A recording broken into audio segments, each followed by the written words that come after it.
Okay, I'm going to call this work session of the Sequim City Council to order and go ahead and invite Timothy Dalton up to start his presentation.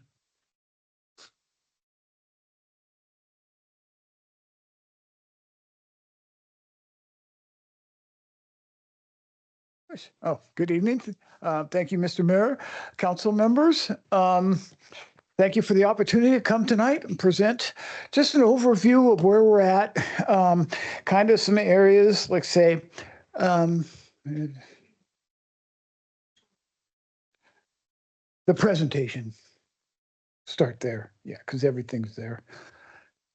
Okay. Okay. Kind of, I just want to run down some things that the Housing Solution Committee has done through 2024, where we're at, where we're looking to go. Through here that, we're looking at committee structure, the work session agenda, committee structure, housing and urban development, median incomes, where we are in Clallam County. These are what we're going to find tonight. These will be for 24. The new 25 won't come out until probably middle of February is when they're going to put them out. Current recently completed projects, I kind of want to talk about, included in the packet tonight was the SQUIM 2018 housing plan that was done. And, there were some great ideas in there. So I just kind of want to run through some ideas for you as you look for 25, some comp plan stuff and some housing, some ideas for affordable housing in the future. I know, Councilperson Harmony, you went to AWC and you looked at, affordable housing. You were on that. So kind of want to, hear some of what your thoughts were on this. I just kind of want this to be interactive with us tonight. Okay,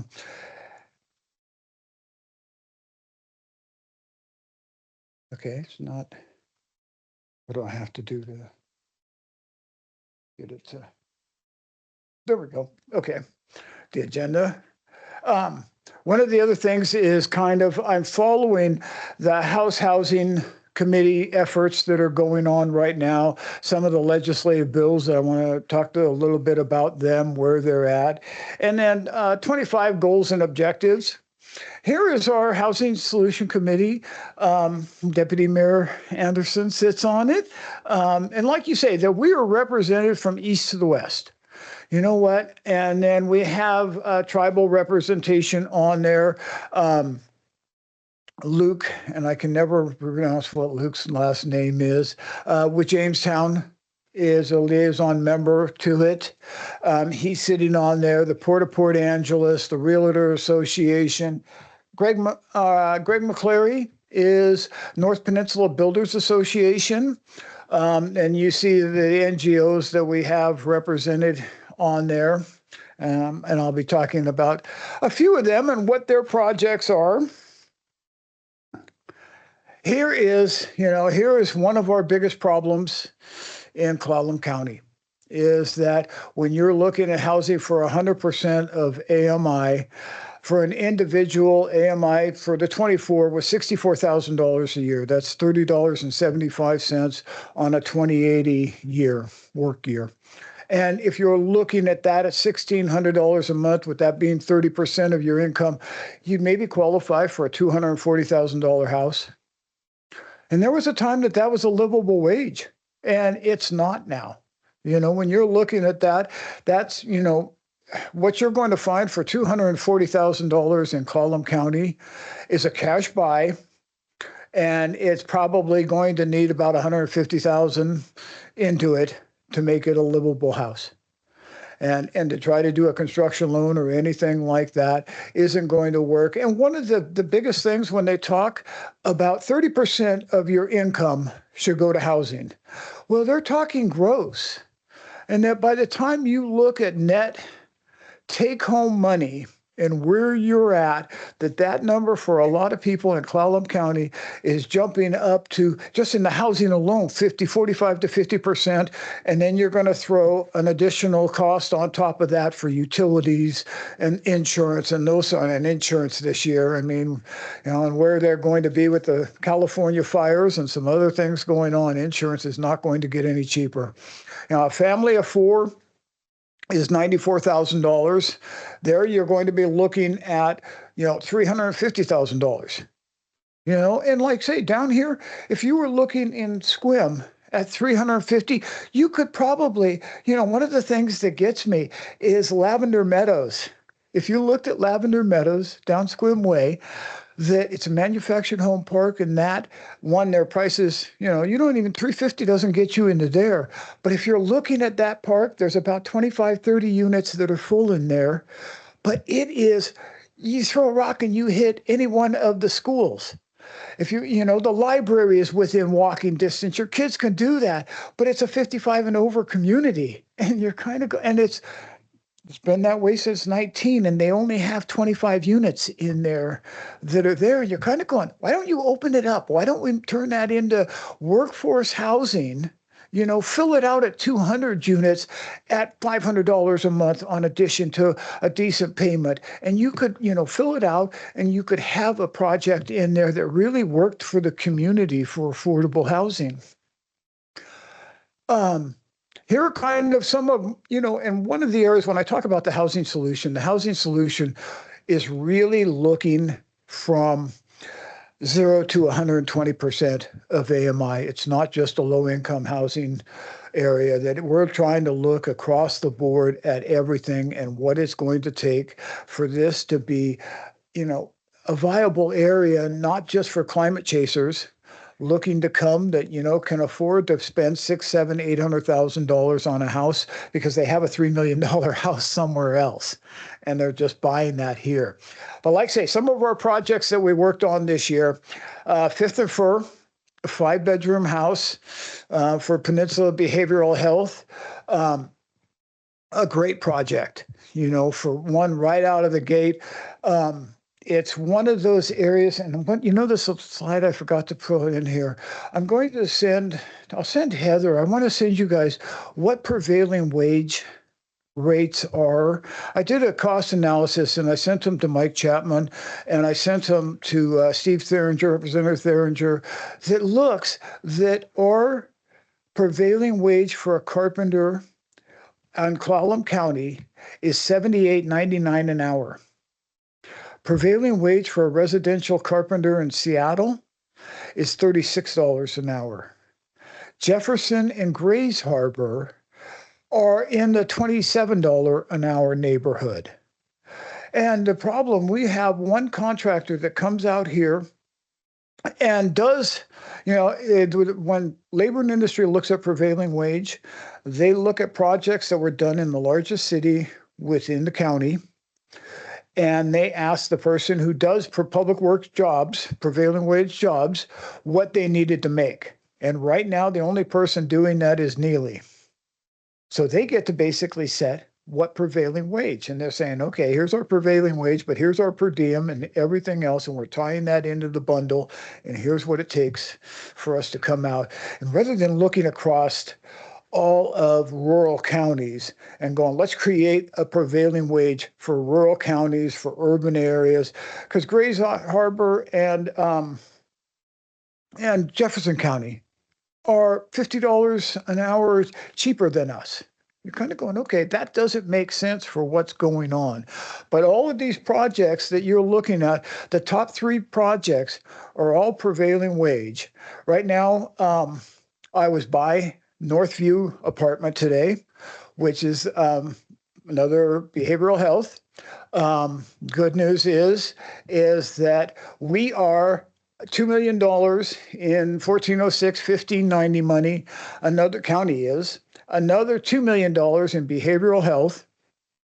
And then they got private donations to it. They really went out, and you have to bring a variety of people to the table for the projects going on. But Washington Housing Trust Fund fully funded them. Today I went by there and they are doing the foundation. I mean, leave it to Wendy.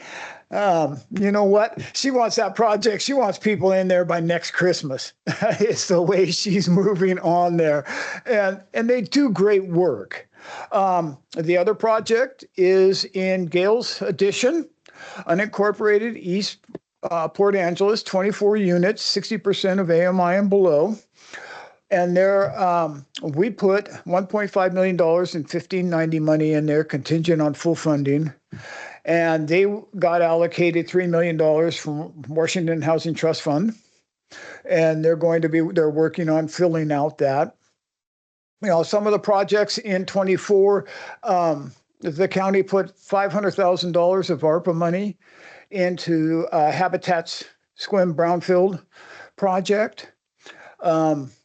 They allocated $800,000 into Carlsberg, which is Carlsberg, and that's a very exciting project because of the fact that it is going to 120% of AMI.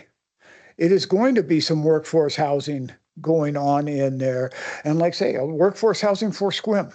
So when we're looking at this regionally, that it's really working across the board. And they're also, like I say, they put another $200,000 of ARPA money that a Peninsula Housing Authority is acquiring Oxbow Apartments out in Forks. And with that, these are, you know, some of the low-income projects going on within our area. The other area, you know, exciting that Nick did good presentation at Opportunity Fund. You know, with Opportunity Fund, $500,000 for the pump station design for, you know, development for the south side of the road. You know, kind of one of the projects out there. I was looking on Zillow this afternoon, and Portland State University has rain shadow out there on 5th. On the other side of the 6.5 acres, 34 residential units out there. They're trying to sell the whole project for $2.1 million. Kind of looked at it, and it's going to be, I mean, they're going to compete with Lennar. And I don't know anybody that, you know, at this point in time wants to, you know, try that. But that's, you know, what they're going to do.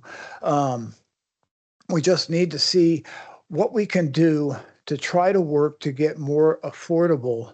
You know, and affordable is looking at, you know, anywhere from the 80 to 120 workforce housing, but, you know, even high density multifamily, triplexes, fourplexes, things along that lines.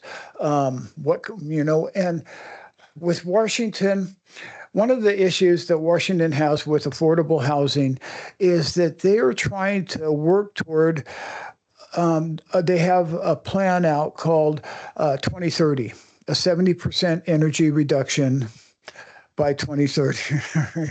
And the problem is that every time they try, every increment that they do, right now, the increments are getting smaller, but the costs are getting more expensive. You know, it's not tipping the scale very much more. So it's kind of, and, you know, kind of legislation we'd like to see is stop right now and go, okay, you know what? So, because what they're doing is they're going to say in the next 5 years, you know, we need to make, you know, we need to get this down about 40% more.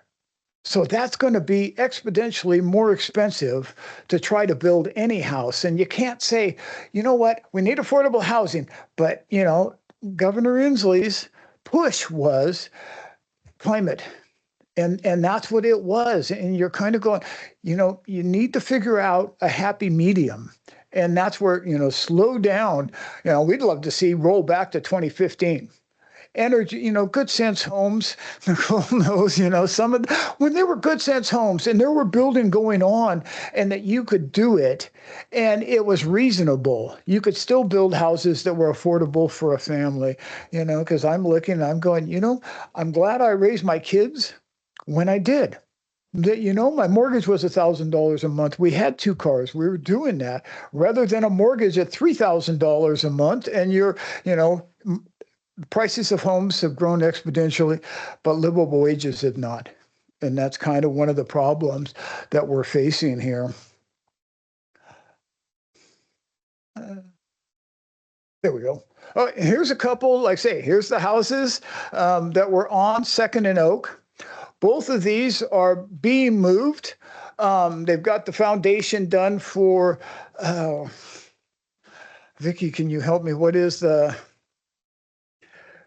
huh? No, the little.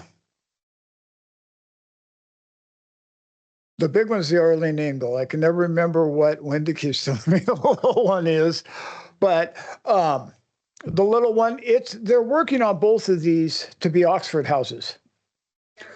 Parish house, thank you.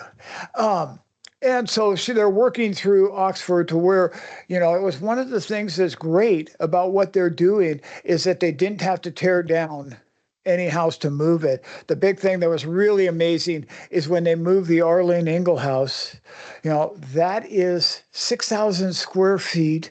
They said it was 350 tons.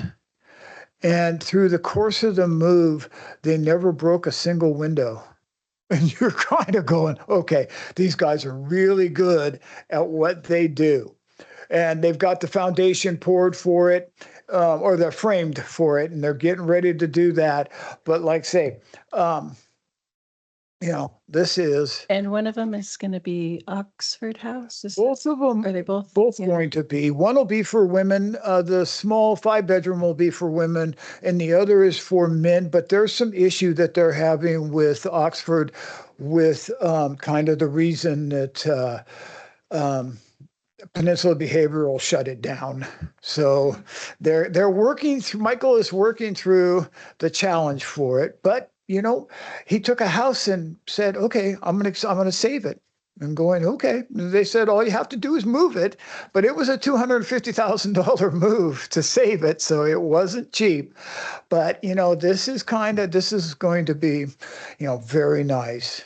And so really, like say, looking somewhere late 25, early 26. That, I mean, yeah, Wendy has her wish that she is really moving on it.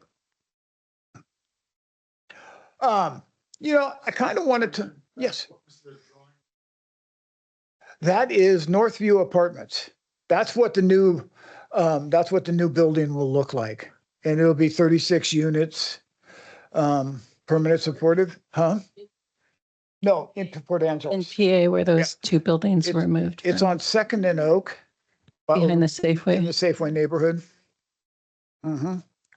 And, you know, and again, when you're talking that, you know, $12 million should buy you, probably it's at $12 million should get you somewhere in 3 to 4 times that neighborhood.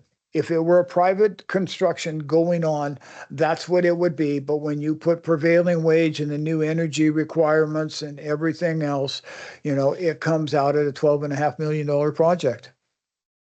And, you know, like saying you have to do, you know, air conditioning up on the 4th floor and that sort of thing, even though, you know, and some of the things, you know, you have to put energy panels up. You have to put an EV charger there. I don't know that a lot of the clientele are going to be driving somebody's Tesla. That's not happening. But you know what? You're building, and you're building for something that's going to be there another 75 years.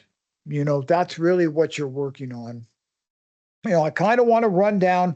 I included in your packet Chapter 6 of the 2018. And these are type of things that if you were looking at it, it almost looks like Port Angeles took your took your plan and is running with it. You know, they talked about things, you know, differentiate taxing rates. You know, one of the big pushes has been property tax exemption, you know, on the development, not on the land. Looking at up to like 12 years. for affordable housing, looking at those sort of things. And we're seeing, just on the rehabilitation and on all the improvements, the new construction, but not on the land. Number two really gets into, some of the things that are going on, innovative type designs. One of the bills that they passed out today was lot splitting, that they moved out of committee, mandating, lot splitting and where you can go and how far. I want to say Port Angeles has dropped lot splitting to 7,000 square foot lots that you can subdivide and then do duplexes on each half to really increase the numbers. One of the gentlemen, Steve Luxon, is working up there. He took 3 city lots and he turned around and he just built 6 one-bedroom duplexes for 12 units on 3 regular city lots. Very nice. They're all just 1 bedroom, 500 square feet that will rent somewhere in a $1,200 range. The way he's building them, and he got permitting waivers and a lot of other elements that went along with it to make it affordable. And it's in a nice neighborhood. One of the areas that's coming down, another House measure that they're working on is lifting parking requirements. Like I say, and I'm looking at Steve's and up, like I say, when you're in Port Angeles, between water, wastewater, and stormwater, those are 3 very expensive items that are adding a lot of cost into the cost of development. And he said, once they lifted the parking, he goes, if I were to go in and put a parking lot in there for these residents, it's another $30,000 in the stormwater to make it work. So it's very expensive for what they have going on. They're doing a lot of, like say, the subdivision, the zoning, changing setbacks on it. I mean, it's kind of one of the area Greg was in talking. He wants to do some projects over here, but at the setbacks that he has, he wants to do 25 triplexes, but they're requiring a 12-foot setback that were old codes that need to come forward and look at comp plan and look and say, 12 foot wide and a residential is a 6 foot. You're kind of going, okay, wait a minute here. We can't do this. And we've got some areas. I know Christina and staff are working with him, but like say, that's what it's going to take. We have to get to a point of we're looking at all the innovative answers and going, okay, rather than what do we have to do and how is this code written and can we amend it to make this work? Because otherwise, we're going to build up here, and a lot of people are, going to get priced out with property tax and insurance. They're going to end up selling, and they're going to end up moving out. My biggest concern when I look at housing up here is our greatest export is going to be our labor, because that they just can't afford to live here. And so when you're looking at, because like say, when you look at that, allow and encourage innovative housing products, small lot, single family home standards, because, after World War II and when the boom was on and a lot of the baby boomers, were having our generation. When I was born, my folks, that they were raising us. 11,000 or 1,100 square foot, 3-bedroom, 1-bath house. That's what you grew up in. And you're kind of going, okay, you know what? And that's where we have to, if that's going to pay. But even that, by the time you get the energy codes and everything else, that it's still borderline that, that you're at $300 a square foot. Remember, you're back to the slide, a person that's making $30 an hour, that used to be a good wage, can't afford that house. It's not you can afford it. But what I had a young friend up here that was buying a house, and he told me how much it was. And it was in the 480 neighborhood. And I said, you know what? You better take a vacation before you buy it because it's going to be a while before you get one. And he's going, yeah, we are, and they knew what they were getting. But they're in a 60% of their income. And you're kind of going, okay, with cars and everything else, you're living paycheck to paycheck. So, like say, design standards, when you look back, one of the areas that, like say, with one of the things that made PBH's program affordable was Port Angeles came in for $1 million, and then they had a lot of fee waivers associated with the building permits and that sort of thing to make that project work. And, when I look at it, that with any type of development, from a housing perspective, from a city perspective, city makes money off of property tax and sales tax. And any building there is going to return property tax down the road. But 33% of all purchases from an economic development perspective are done on convenience. And they're going to buy within the neighborhood that they're at. And so they're going to shop here. You know what? And that's going to fund other utilities, public safety, infrastructure, those sort of things, that the return will be there. Here was, like say, tax 4 was, like say, a lot of non-cash density offsets, those sort of things to help a developer, fees in lieu. One of the areas that, I know was a big topic with Habitat and was the impact fees, the GFCs, those sort of things.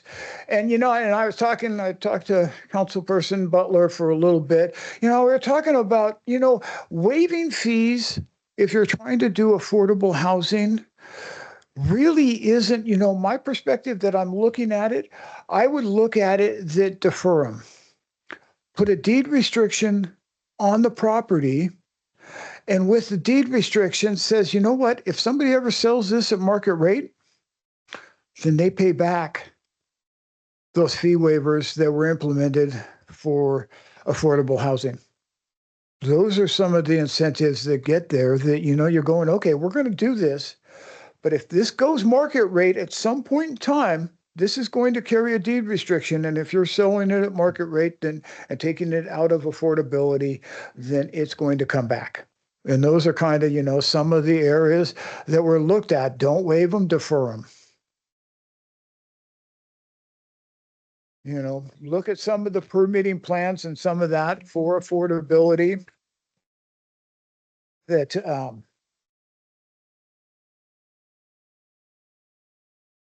right now it's kind of funny because, package a demonstration.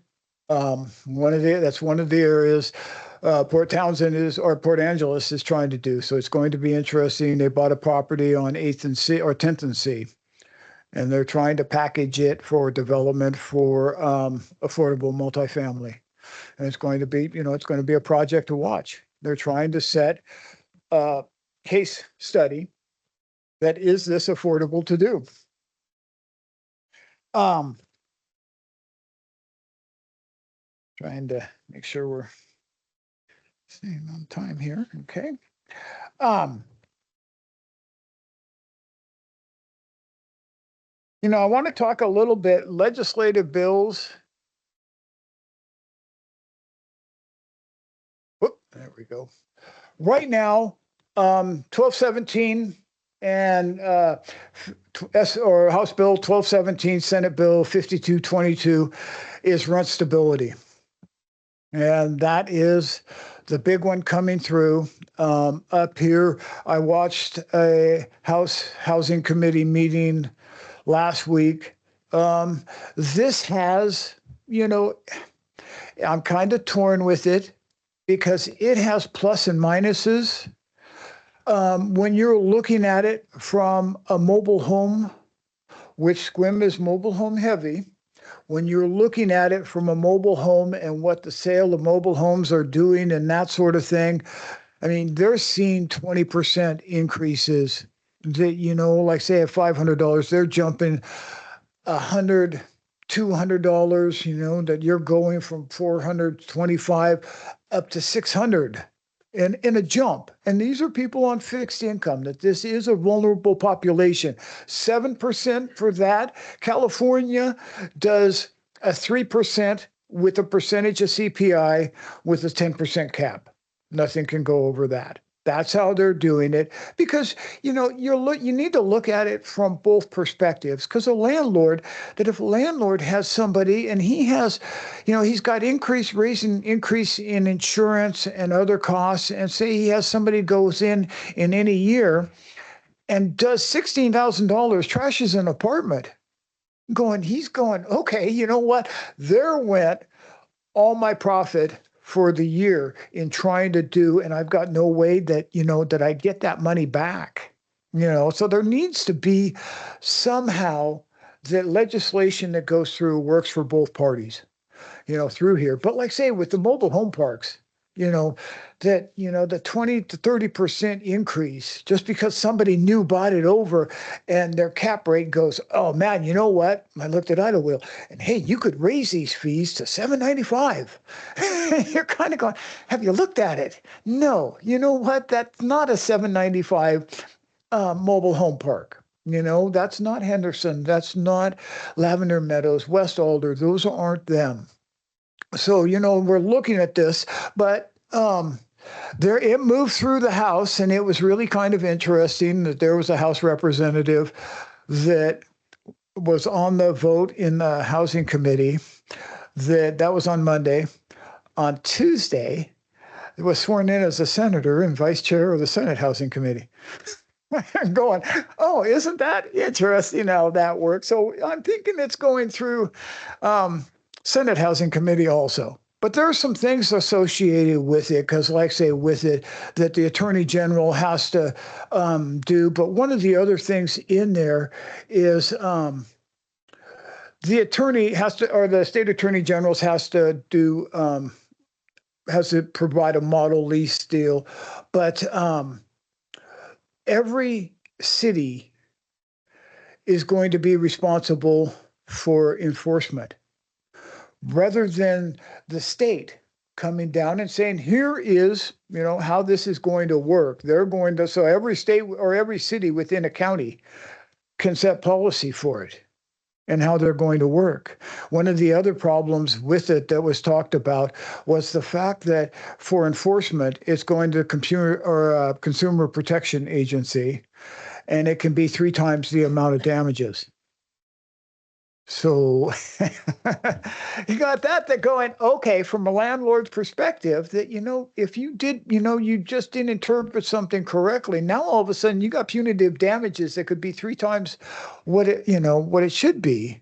And so those are some, it's always been a touchy issue on both sides. Like say one of the other areas that I was telling Matt about this afternoon, I watched House Housing Committee today, and Bill 1443 is going through, and that is RVs. And passing a bill that will allow an RV on any lot within a city or county. And with it, that you can only check for electrical connections and hookups, but you can't inspect the condition of the unit itself. You can't do go in and do a building inspection on the RV itself. And I don't know if anybody has ever seen an RV burn up, but it is not pretty. It burns hot and it burns fast. And it is, there are things associated with it that, like I say, when the fire department will attend, they're putting on their gear, breathing apparatus and everything else to fight it.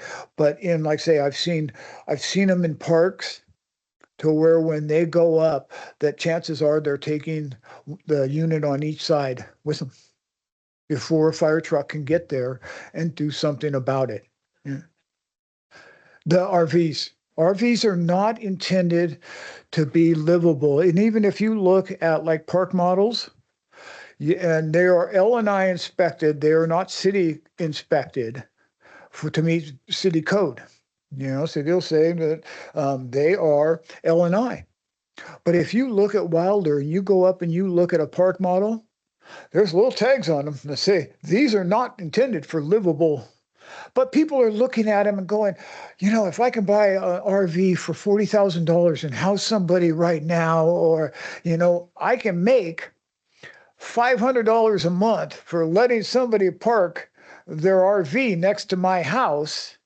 And, there's within this bill, there was no requirement for restrooms or working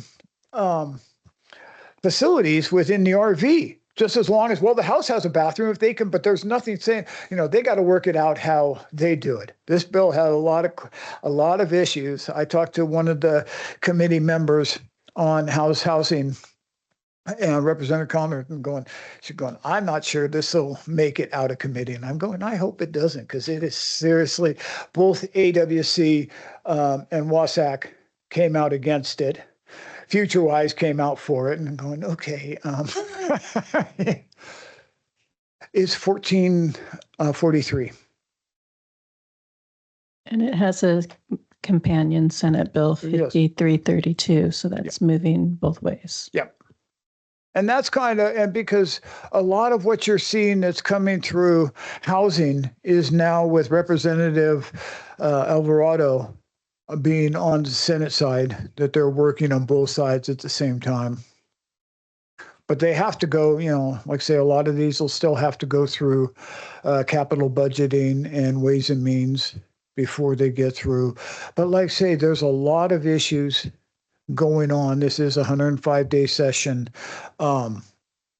There's some things that need to be addressed. So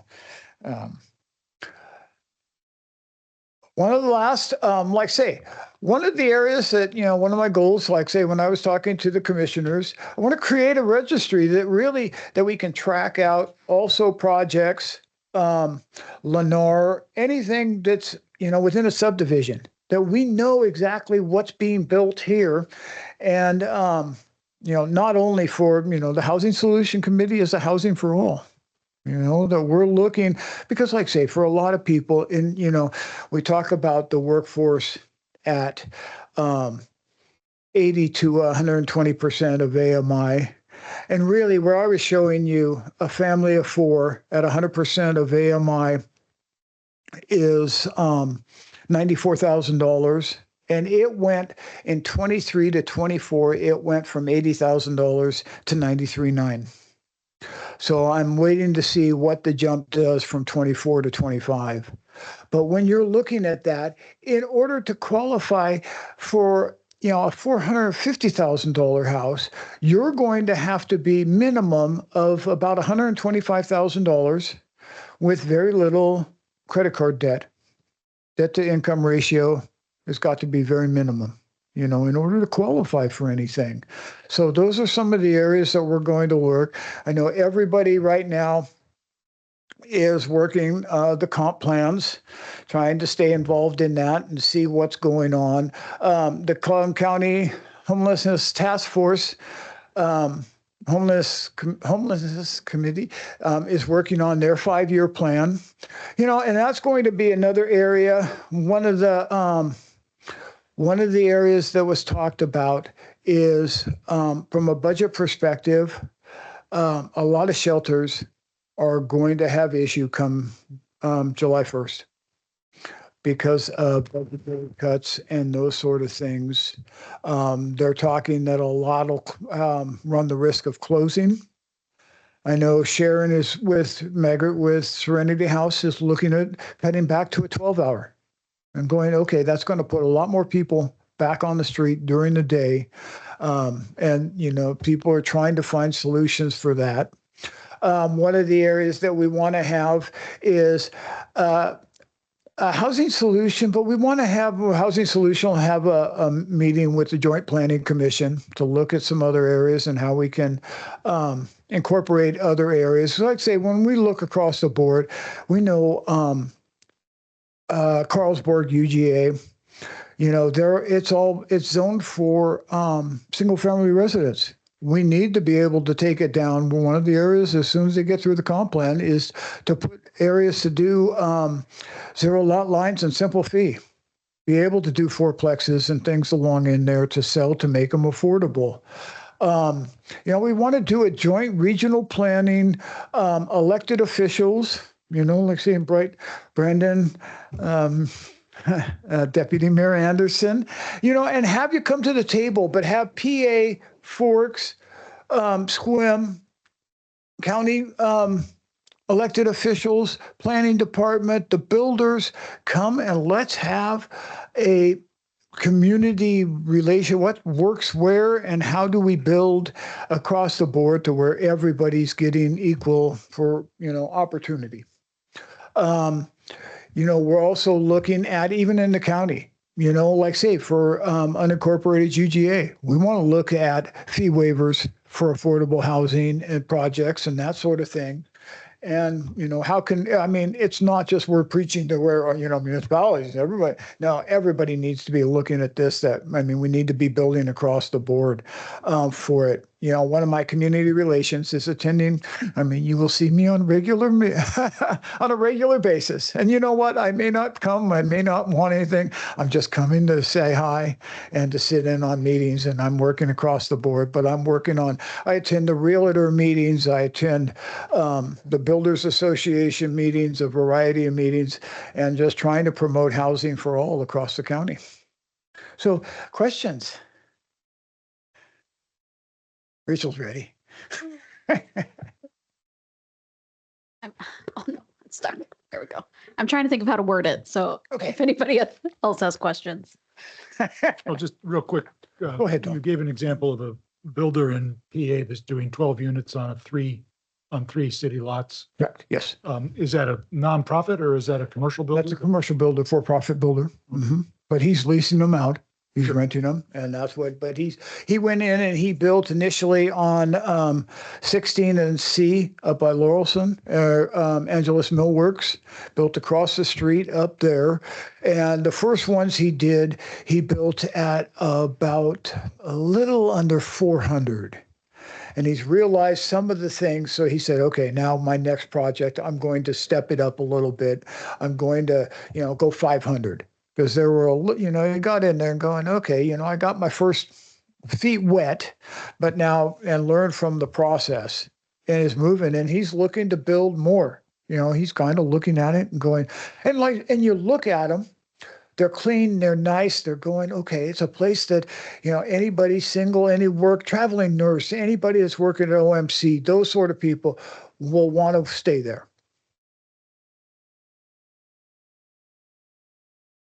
Okay, I couldn't figure out how to word it, so I'll just go for it. Okay. It'll be fine. So, it's frustrating.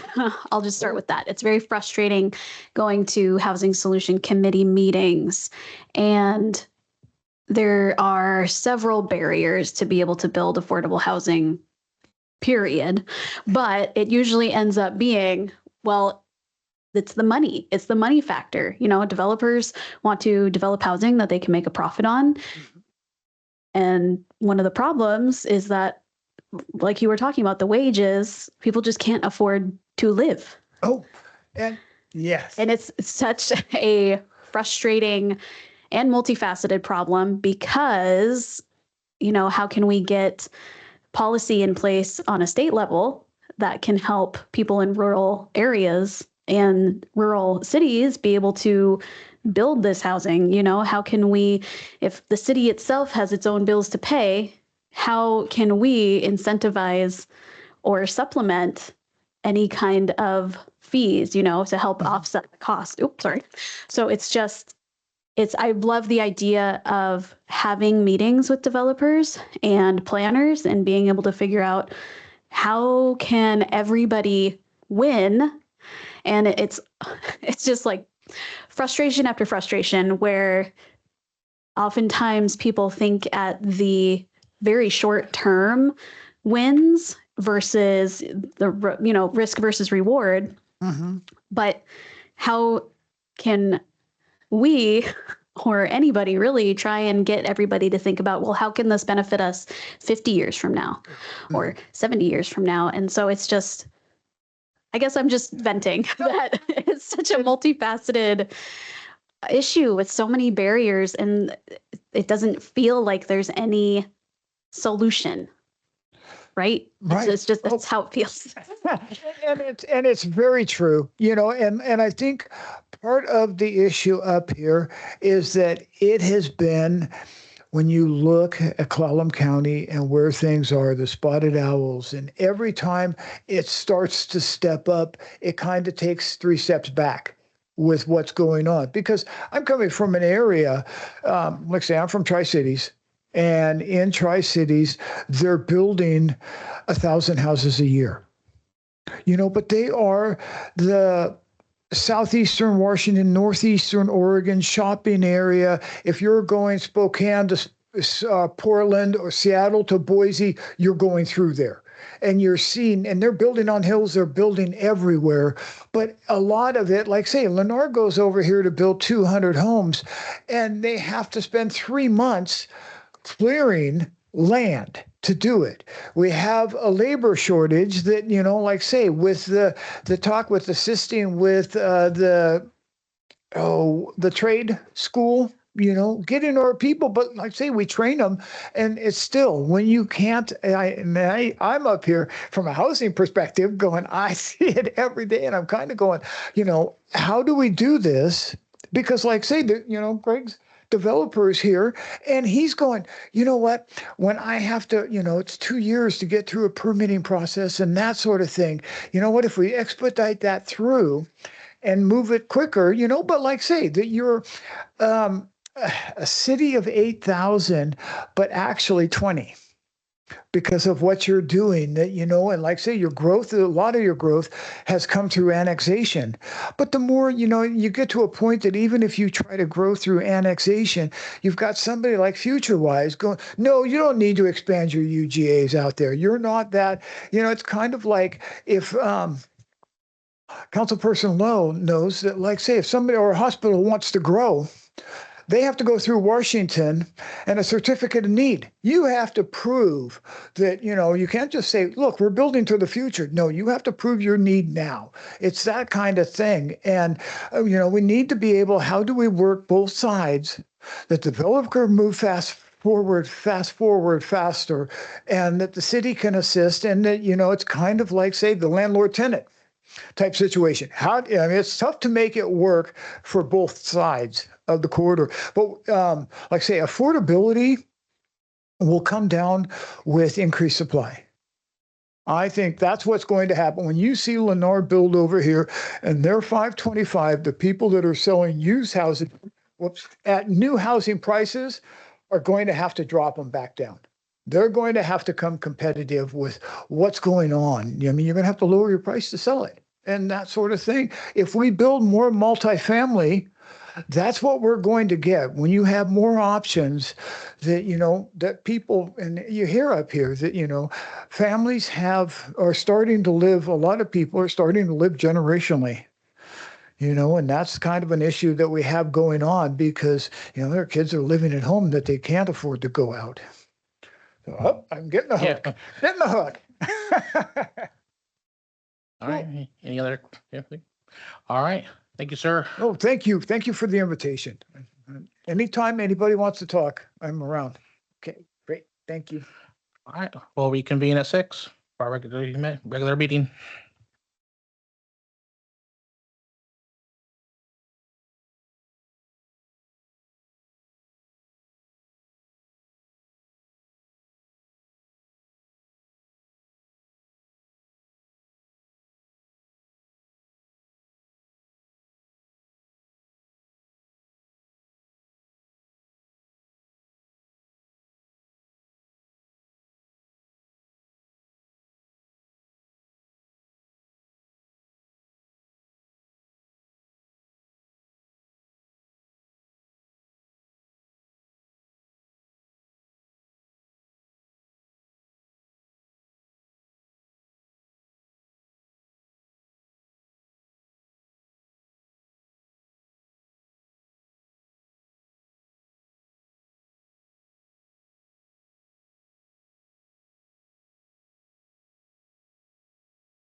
All right, call this meeting of the Scranton City Council to order. Everybody will please stand for the Pledge of Allegiance.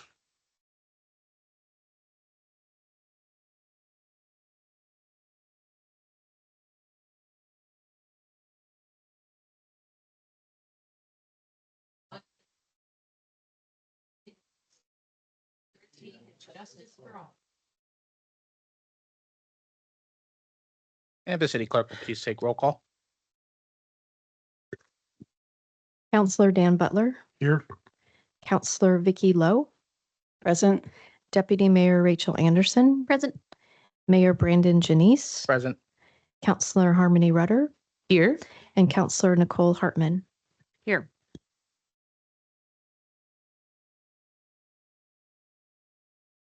Any changes to the final agenda?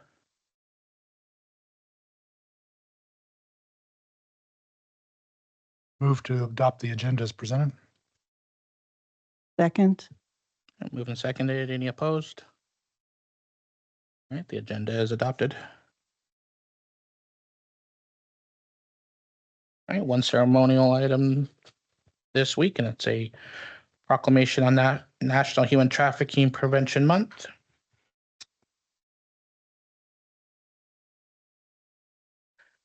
This proclamation reads, whereas human trafficking, also known as trafficking in persons, includes both forced labor and sex trafficking, it not only represents a threat to international peace and security, but also undermines the rule of law, robs millions of their dignity and freedom, enriches transnational criminals and terrorists, and threatens public safety and national security everywhere. And whereas the Federal Trafficking Victims Protection Act, passed in 2010, enshrines the United States commitment to combating human trafficking domestically and internationally. And whereas in 2010, by presidential proclamation, President Barack Obama declared January National Slavery and Human Trafficking Prevention Month. And every year since, each president has followed this tradition. And whereas human trafficking is a humanitarian crisis that is a form of modern-day slavery, human trafficking disproportionately impacts racial and ethnic minorities, women and girls, LGBTQI+ individuals, vulnerable migrants, and other historically marginalized and underserved communities. And whereas there are estimated to be more than 27.6 million people, adults and children, subject to human trafficking around the world, including in the United States, traffickers often take advantage of instability caused by natural disasters, conflict, or a pandemic to exploit others. And whereas the city of Sequim joins the nation in proclaiming January 2025 as National Human Trafficking Prevention Month, we make this proclamation to raise awareness of this issue, to educate the public on how to identify and prevent this crime, and to issue a call to action for all to recognize this vital role everyone can play in combating all forms of human trafficking. And whereas there are numerous state and national resources available to help combat human trafficking, such as a National Human Trafficking Hotline, 1-888-373-7888, the Washington State Task Force, the Human Trafficking, and the U.S. Department of State's United States Advisory Council on Human Trafficking and Human Trafficking Hotlines. And now, therefore, I, Brandon Janice, the mayor of the city of Sequim, and on behalf of the city council, do hereby recognize January 2025 as the National Human Trafficking Prevention Month, signed on this 27th day of January.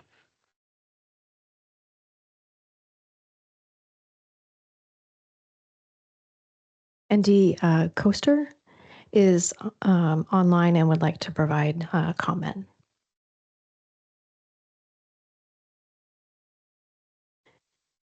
Do you can go ahead and address the council?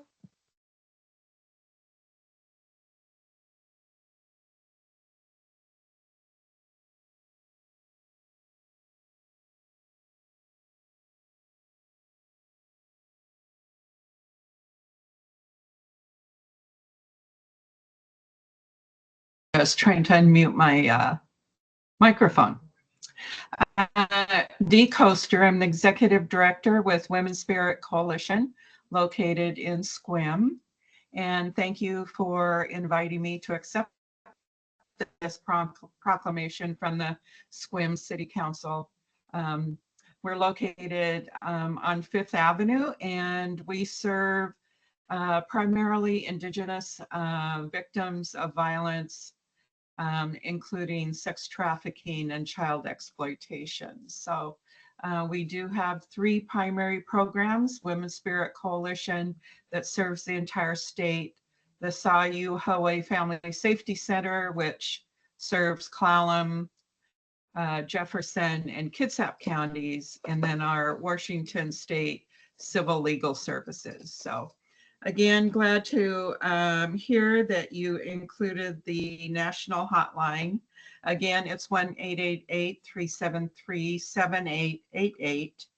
And human trafficking includes child exploitation, labor trafficking, and sex trafficking for all ages and races, and targets the most vulnerable of our population. So thank you again for recognizing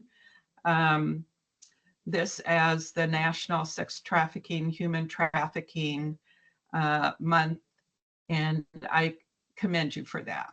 Thank you very much. Any comments from council? All right, move on to item 6, public comment. This is a limited public forum. Individuals providing public comment must not disrupt or otherwise impede the orderly conduct of the meeting. This is not a forum for hate speech. The city of Sequim supports the public's First Amendment right to free speech, but it does not support hate speech. Speakers are expected to be courteous and refrain from making hateful comments, sounds, or remarks. And any offensive words and conduct shared by the public do not reflect the city's values. The city of Sequim stands firm in its commitment to being an inclusive community and rejects discrimination of any kind. City Clerk. For individuals attending in person, please take a moment to silence your cell phones. Shortly, I will collect the public comment sign-in sheet. If you wish to comment, please sign up now.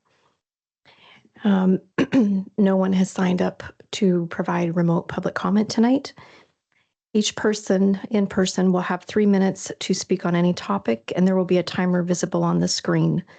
A total of 30 minutes or 10 speakers will be permitted for public comments. Please state your name if you are representing an organization and your city of residence.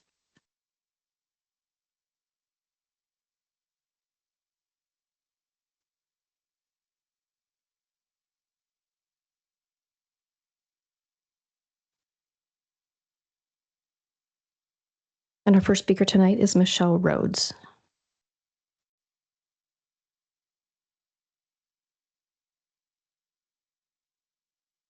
Hi, my name is Michelle Rhodes. I am the newly selected director of the Sequim Irrigation Festival, and I reside here in Sequim. I have Queen Araya Getling with me here today, and we're just going to say a few comments about the festival. Hello, my name is Araya Getling. I'm the 2024 Sequim Irrigation Queen, and I'm here today to extend an invitation to all of you to attend the Festival Royalty Pageant, which tickets will be sold by the 5 contestants, as well as at the First Fed on Sequim Avenue and at the door. Secondly, I want to invite you all to attend the kickoff dinner, which will be held on March 22nd, and this will include the float rollout, which is open to the public at 4:45 p.m. Thank you. Thank you. Our pageant's on February 22nd, and that'll be at the Sequim High School Auditorium, and the kickoff dinner is at Seven Cedars Casino. I also want to thank Queen Araya and the Royalty Court this year for their approximate 1,000 hours of volunteerism, which included representing Sequim all across Western Washington and even as far as Leavenworth for the different, about over 10 parades that they attended this year, local events, and also their platforms that brought education and awareness to various causes within our community. And I also want to thank each of you for attending several of our events. We saw you there, even volunteering at times. We really appreciate the support of the City Council and the City of Sequim, and also the LTAC committee for their continued support of the Irrigation Festival. We're well underway in planning, and we're very excited for this year. It is our 130th Irrigation Festival. So we have made it through this far, and hopefully I'll keep it going with the many volunteers that we have behind us, because we are still an all volunteer organization. So thank you so much. Really appreciate all of you. And that concludes public comment.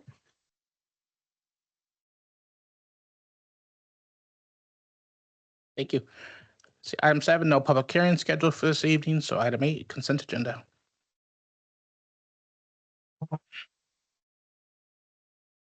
Tonight's consent agenda is claim vouchers totaling $1,606,583. The City Council meeting minutes for January 13, 2025 and January 22nd, 2025, and SMC 3.78 guarantees and bonds for land use and public improvements and ordinance.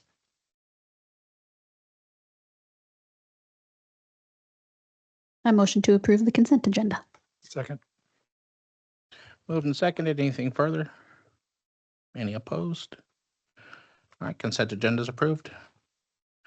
All right, item 9A, modifying the transportation improvement plan. Nick?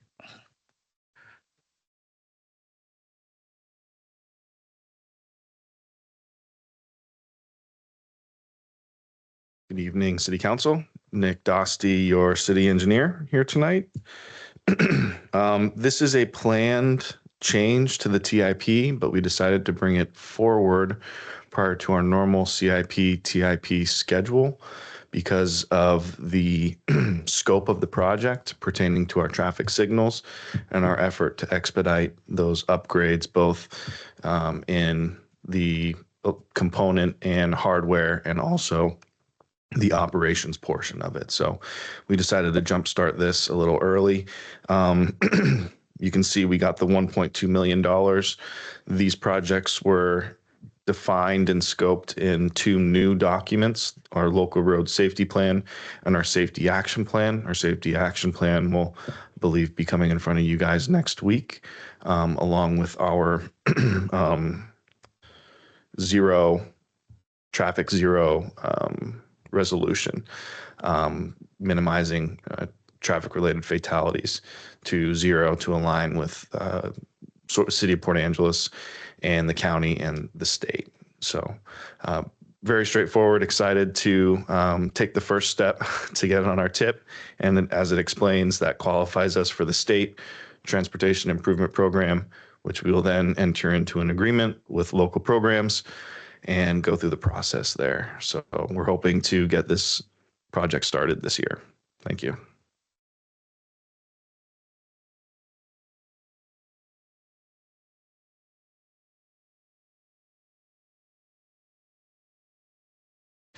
So explain to me what the traffic signal improvements are going to be.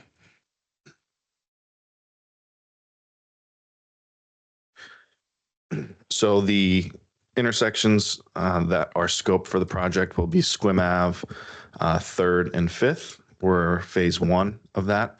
So as you're well aware, we have our cameras that just went in, along with our tactics and logistics software. So the improvements there would be upgrading the cabinets so we can put more hardware onto our actual traffic poles, and upgrading our pedestrian crossing signals and buttons to be more compliant with the ADA standards that are there now. There's also some smatterings of improved pedestrian crossings across other intersections throughout the city, but those are the main upgrades and updates that we're looking to do are on Sequim Ave, 3rd and 5th at those signal intersections.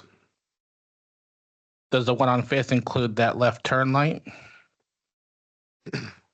We are looking to acquire and install a cabinet that would allow us to put that head on for that intersection. Yes.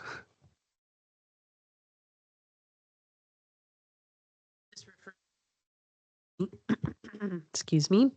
Is this also working on the synchronization of the lights, or is So we are currently working on that in concurrence. So this is a separate capital project. We're currently in the process of putting in incremental changes to our signals to improve them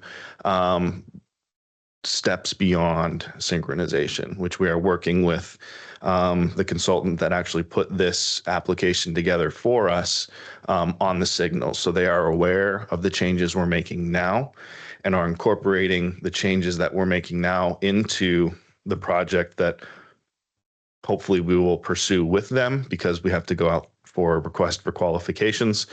And there's not many consultants that do work like this, so there will be some competition. But we are setting ourselves up to take what we've installed and what we've grown from our installation and working that into these upgrades. It's very similar in the scope to what City of Port Angeles is doing right now with all of their intersections on the state route that runs through town there. So all the cabinets are being upgraded. All the hardware in the cabinets are being upgraded. So that way we have the option and the opportunity to put more heads to allow for more specific delineated queue times for left turns on the off streets, and have more options when it comes to creating what those queue lengths look like in both the morning, afternoon, and evening, which are very distinct traffic patterns for SQUIM. It actually kind of baffles consultants when they come in a little bit, comparing our traffic patterns to what they're used to seeing elsewhere. So we're setting ourselves up to be able to apply for similar funding, Highway Safety Improvement Program funding, to make sure that we can move forward in that direction that City of PA was able to do under one contract.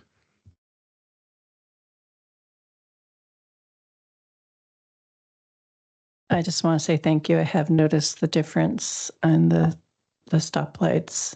I did. It's the first time I met with Matt when I had stoplights on my list, and it was a positive comment. So thank you for the work that's already done, and I'm very happy to see this. I mean, when our schools get out and all the traffic goes SQUIM 3rd and 5th this way, and it gets backed up all the way to the school, it's pretty frustrating for citizens. And that's why we chose that as the first priority. Also 5th, because of the in the afternoon, kind of in the 10 to 1, 10 to 2 time for medical appointments. We see a lot of activity in that corridor as well.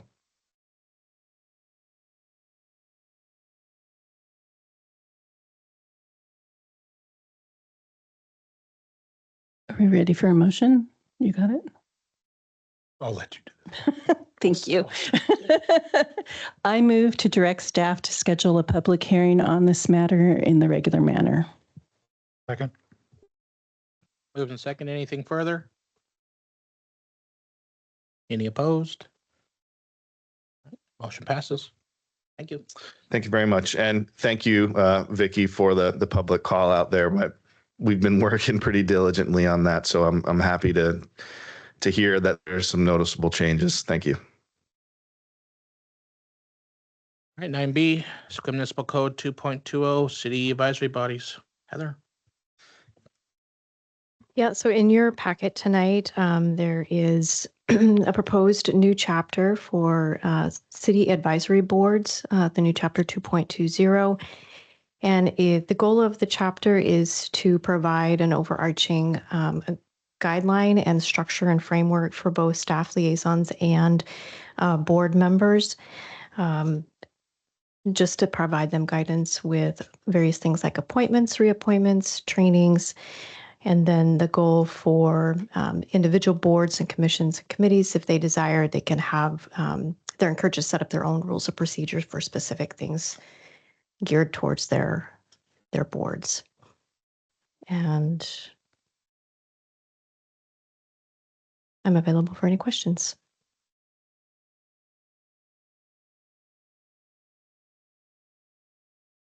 Any questions?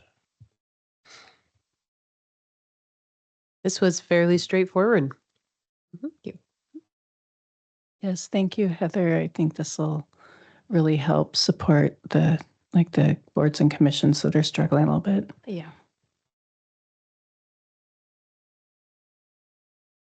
So I move to direct staff to waive the second touch on this matter, direct staff to present an ordinance to the consent agenda at the next available meeting, adopting new SMC Chapter 2.20 City Advisory Bodies. And I will second that. Moved and seconded. Anything further? Any opposed? All right, that motion passes. And Heather, you have the next one on code of conduct.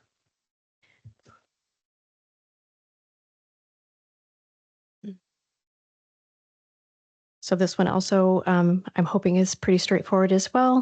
We noticed that there's an internal conflict in the, or a conflict with the language that currently exists in the code of conduct that doesn't quite align with the language that the process that staff follows. So it's just basically a little bit of cleanup for the code of conduct.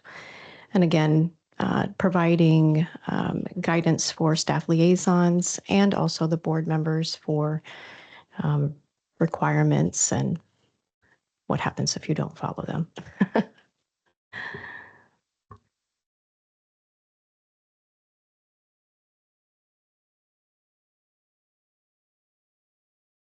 Again, very straightforward. Thank you.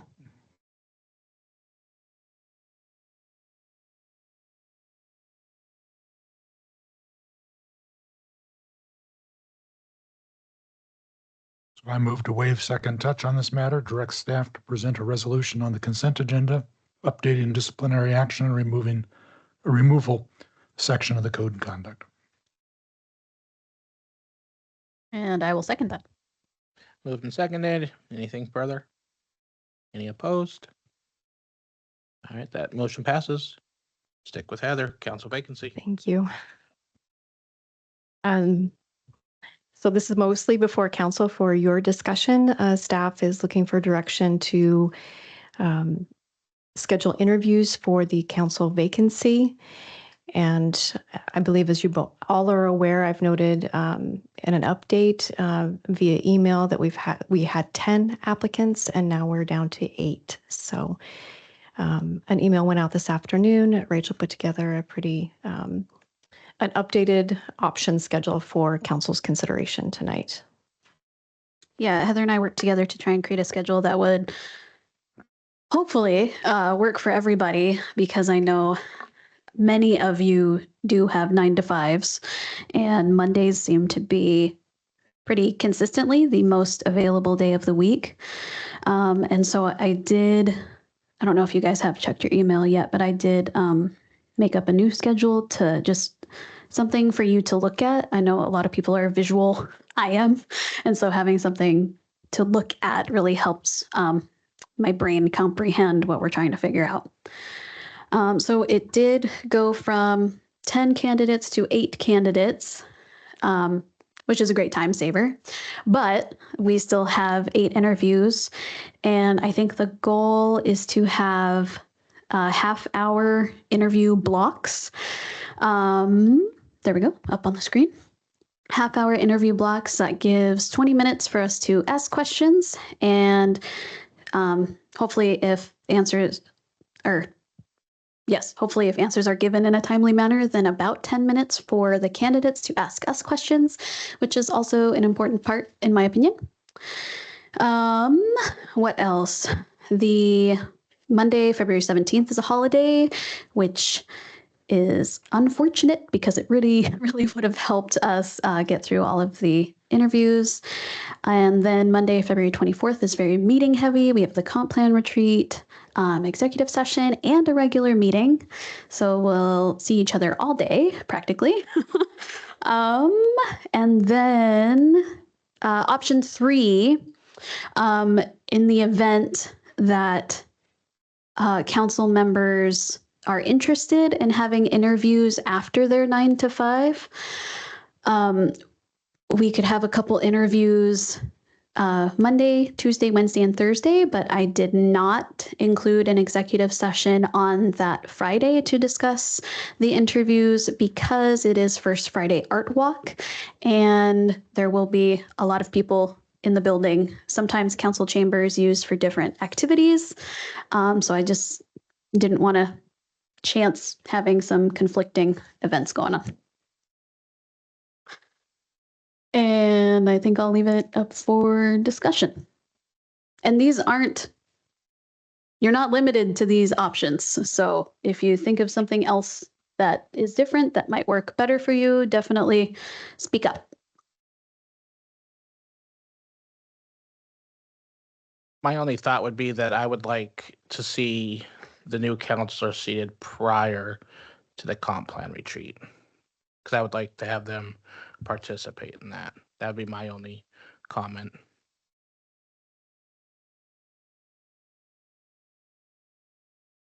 Comp plan retreat is the 24th. Not on the calendar.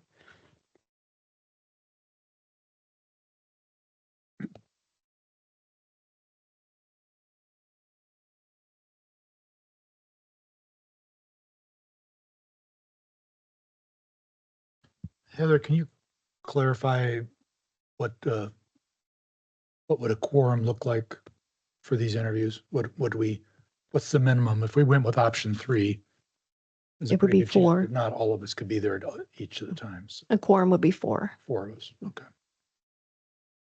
That's the only option I see, and I really appreciate you laying this out, that gets us to a decision before the 24th. Is that right, Brandon? Well, that's if everybody's in agreement with that. Yeah. But that, I appreciate the goal. I'm just trying to look at what the options are. I agree with that goal. I think that it would be really important to bring the next counselor on so that they can participate in the comp plan process. I agree. I would wonder if there's a way for folks to do the interviews earlier. Why can't we do the interview starting at 3:00 in the afternoon? So I just assumed 5 might work for everybody because of work schedules. Mm-hmm. That's the only reason. So I'm sorry, Council.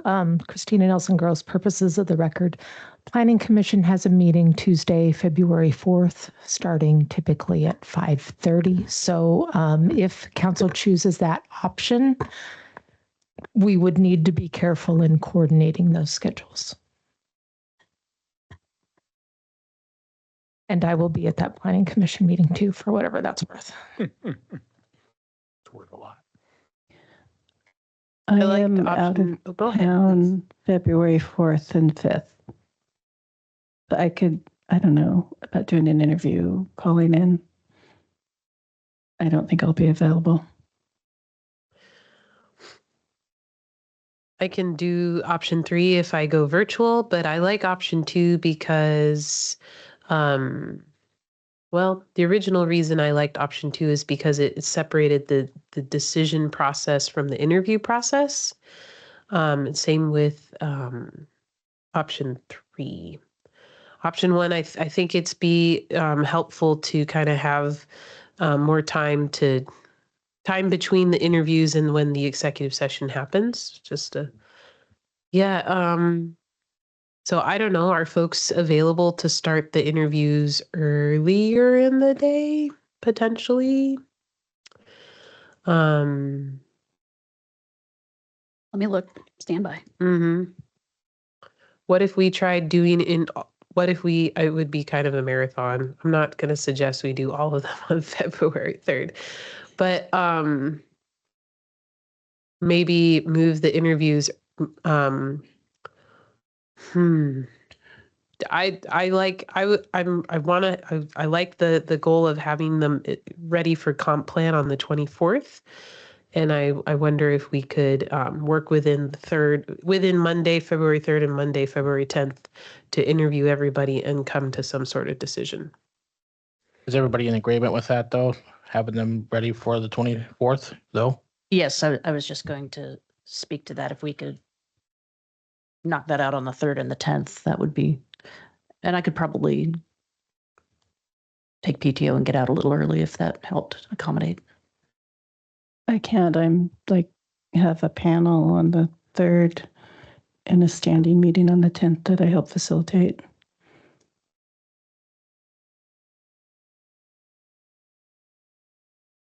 So Vicky, is that in answer to whether or not you could come earlier, or is that you can't come at all? No, that's earlier. Yeah. I can be here at 5:30 on the 3rd and 5:00 on the 10th.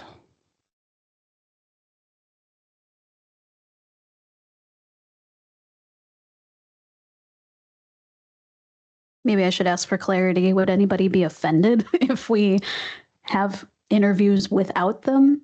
I feel like it's such a struggle to try and get 7 people's schedules to match up. And we have agenda planning on February 3rd also.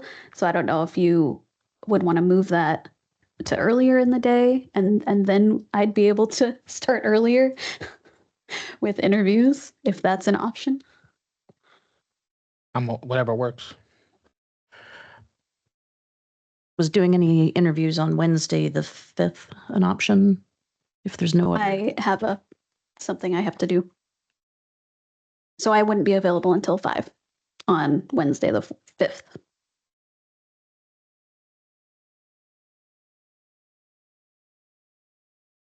If it helps, Thursday, the 6th, I'm wide open. Yeah. Are you too? I could Yeah, start at 1, 2, 3 3. on the 6th. How's the 6th for everybody to add that in? 2, 3. Dan's not available. Okay, I just need everybody to cancel all their other plans, okay? Would that be? The interviews are recorded, correct? Yeah. So as They long should as we can make sure that 4 people can be here at these different times, then the rest of us that can't be here can catch up and get the nonverbals and all the stuff that we get by being present. Yeah. Other than just reading the applications. Yeah, absolutely. And we could virtually attend. Yes. Okay. Okay, so I'm hearing Thursday the 6th. Okay, hold on. Let's see. So option 2, we start at 5. Yeah, that works for me. And then February 10th. February 6th.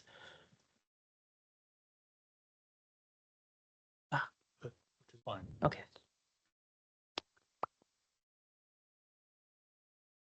Oh my goodness. This is why coordinators get paid the big bucks.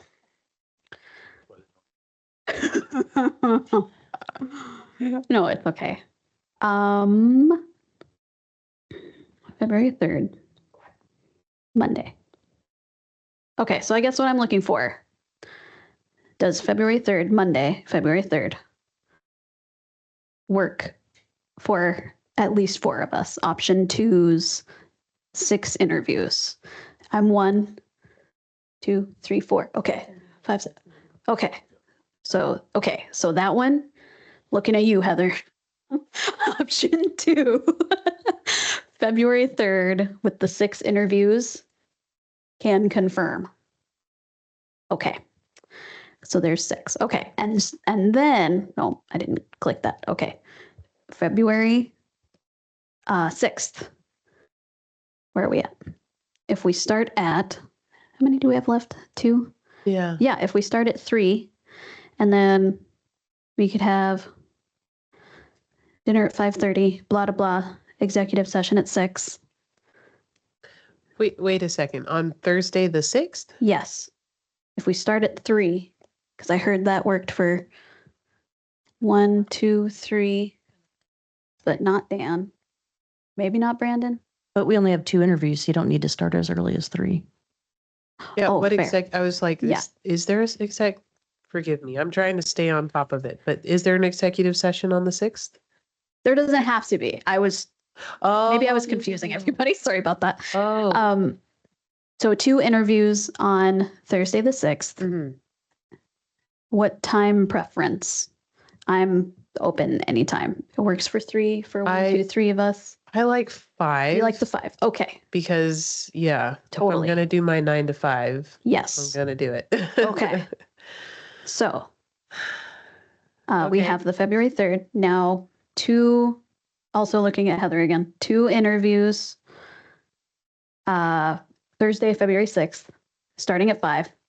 So 1 at 5, 1 at 5:30. Okay. Then I heard that a lot of counselors liked having some time to think about it and then having executive session another day. Is that what I heard? Like the 10th? That was me. I said that. Okay, Maybe other folks feel that way. I'm fine either way. It'll need to be on the 10th if they're going to take part in the Yeah. so they'll have to Mhm. be sworn in and everything on that meeting. And I don't think we have any work sessions planned for the 10th. Looking at staff. None? No- Okay, no work excellent. session. That's great. Okay, so executive session Monday, February 10th at 5 to discuss candidates. I will say candidate discussions. Save. Okay. And then we have a regular meeting at 6, February 10th. Now the soup sandwich. Everybody good to go? Are we all on the same page? Yes. So let me read back just to confirm. Okay. February 3rd, 6 interviews, and you're going to start at 5 p.m. Yes. Thursday, February 6th, 2 interviews, one at 5, one at 5:30. Yes. Monday, February 10th, executive session starting at 5. And you make your decision, and then a new person will take oath of office and the dais that night. Yes. Okay. Excellent. Thank you for this team building activity. Oh. That was fun. Do I get a bonus for that? No, I'm just kidding.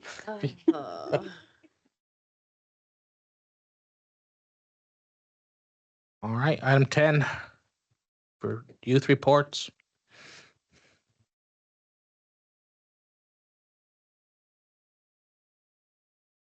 Good evening, everyone. Recently, our school had the stressful end of the semester. All the students are very glad about that. We also had our Student of the Month recognition, and it was more of a trial run, but we're hoping to continue it in the future. It was pretty successful. And we also had our winter dance, which was a pretty big success.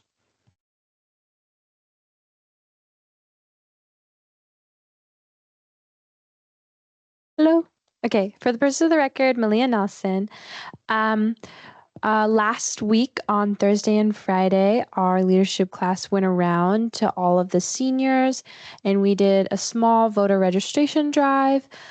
We handed out information on different election processes and also QR code for easy access. So I saw a lot of people take it. I'm really excited that how easy it is to register to vote now. I think when I was a kid, I thought of it as a super long process, but I feel like that was really successful. Also, our Interact Rotary Club just announced their date for the annual event Walk for Water. So that will be on March 1st. So they're hoping to raise $5,000 this year for a well in Nigeria, I believe. There's more details on that to come, but they will definitely be going around businesses in Sequim asking for fundraising. So you may see little tokens in their windows like, I donated to Walk for Water 2025. So if you see those, you know what they mean. Also, this past week, we had an MLK week.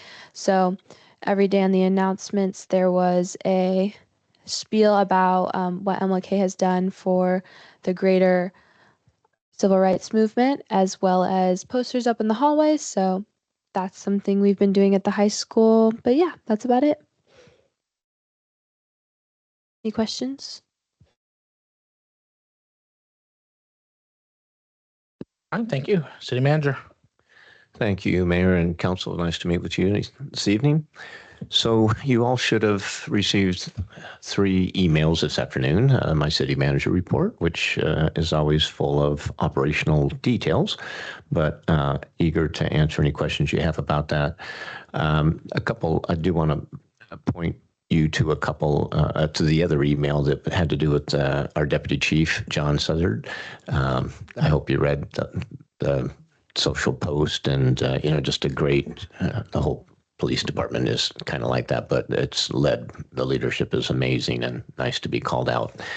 I'll talk about this, another email that I sent in a second. It's the next agenda item for you all.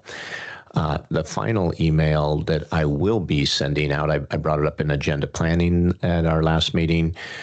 I've tried to go through all of your objectives or your priorities that are on the wall over there that came out of your retreat. And we've tried to identify, you probably remember that document where you created your priorities, and then we had a senior management team retreat, and we came up with action items, and we even kind of gave you guys some hints at things that maybe you could do that we couldn't do. Anyway, we've now updated that. I've kind of wondered how far along we are on that. So I've got another document I'd like to send out to you on that, so you can see the progress that you all have made or we have made together. Part of that review reminded me that there were still about 3 work sessions that would help, or that you all requested. Most of them had to do with public works, master plans, infrastructure, water plan, some of those things. So I mentioned that to the mayor and deputy mayor last meeting, and we'll try to get those scheduled. It's busy right now with filling the vacancy and those kind of things, but we'll get to that in the next month or so and allow you to get caught up with those things. All right, probably just a couple other things I wanted to mention on my city manager report. I was thrilled to know that Marta submitted the Well City application. That's an annual process, but we save nearly $10,000 by qualifying for that. And there's it's a full criteria, but our wellness committee is very active, and it's a lot of work, but we actually have that designation. And out of the 281 cities in the state, it's a nice recognition. Well, I won't kind of read too many of these. My eyes are drawn toward the information technology. I think you've all met Oleg. It's really nice to have a director here. I meet with him twice a week, and we have identified a long list of projects. We're prioritizing those, and we're happy to share that with you. But there's a lot of work to do to catch up in our IT and cybersecurity and AI and all that. So appreciate Oleg's commitment to that. Under Public Works, 8B was, I also was thrilled to hear that we have almost 2,800 of the 3,100. We have put those radio meters on top of the utility meters so that our water crew doesn't have to go out for 3 days out of the month and walk around and read those. So those will soon be automatic, being transferred up to collectors on our some towers, and then back down to City Hall and into our new Tyler software. So it's work in progress. There's 3 different vendors that all have to work together, and it's a project. But I think shortly that will be done, and everybody will be very happy. So exciting times. I think the rest of it's just so much, city operations. Any questions from any of you on? Yes.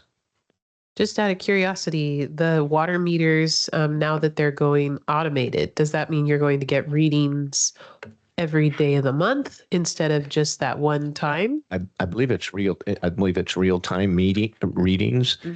And we're also looking at software. Not only will we be able to see, we can set targets and set parameters so we can see if anything's broken or running on us, but we're also looking at the software so that we can promote that to the individual residents so they can also set their own parameters, and they can look at their averages and their history and their trends and set their own target alarms for their phone and their emails should anything start to run on them. So trying to just get a lot of information and data into both our hands and our residents' hands. That's very exciting from a water conservation perspective. It will be great. That's very cool. Thank you for the update, Matt. Yep.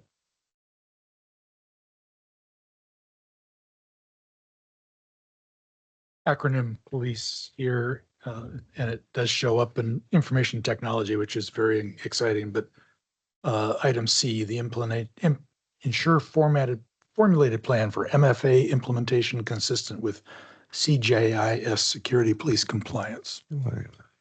Any idea what those acronyms are? Oh, I try not to do acronyms. Are you under Your HR? No, information technology, 6C. Oh, HR. No, IT, 6C. So thank goodness Chief Hill is here. So, sure, of course. For the record, MFA means multi-factor, Authentication. authentication for people at home. Yeah. Thank you. Thanks. I often go back and say, oh, everybody knows what that is. And then I say, no, Vicky really wanted to get rid of acronyms. So that one slipped. I apologize. Yeah. Also, what's the second one? CJIS? Security Policy Compliance? I believe it's Criminal Justice Information System. And I'm getting a nod from Chief Hill. Okay. So That makes sense. Thank you. Yeah. They always do. The acronyms always make sense. You're just like, what is that? I will make sure I have a second set of eyes on those.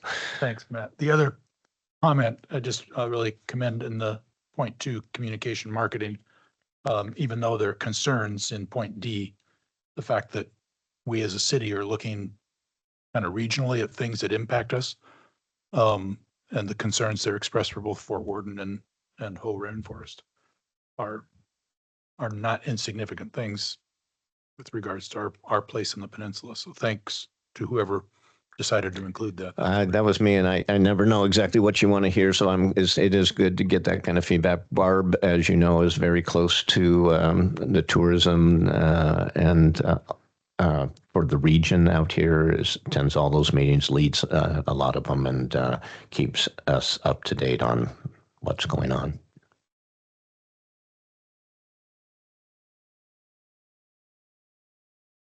Any other questions? All right, council reports.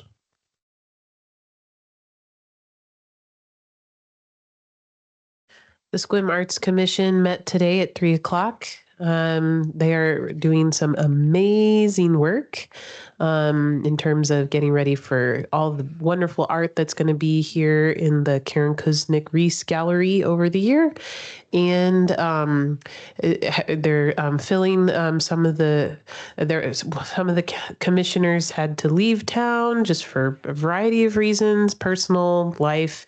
And so they have some new commissioners joining. So they're really excited to bring those folks on in February. I'm really, really excited for the Sunshine Festival. The arts coordinator, Sarah Hurt, gave a really amazing description of what is being planned for the Sunshine Festival, and it's going to be incredible, really exciting.